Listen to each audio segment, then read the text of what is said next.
PJ Bupati Muara Enim Ahmad Rizali meresmikan operasional 4 unit pos dan palang pintu perlintasan sebidang jalur perlintasan langsung atau JPL kereta api di wilayah Kecamatan Muara Enim. Untuk meminimalisir angka kecelakaan di jalur perlintasan kereta api, pemerintah Kabupaten Muara Enim meresmikan 4 jalur perlintasan langsung kereta api.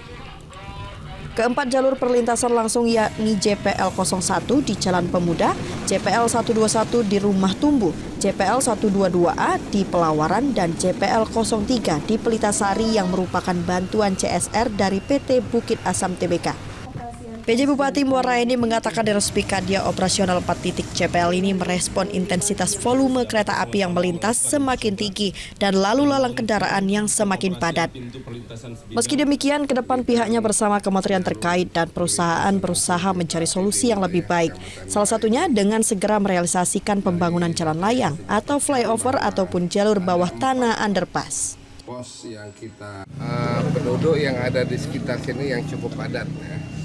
Di masa yang akan datang, suka atau tidak suka, kita harus bangun flyover. Jadi mungkin kalau di daerah sini flyover sederhana saja, yang penting bisa dilewati oleh kendaraan-kendaraan kecil.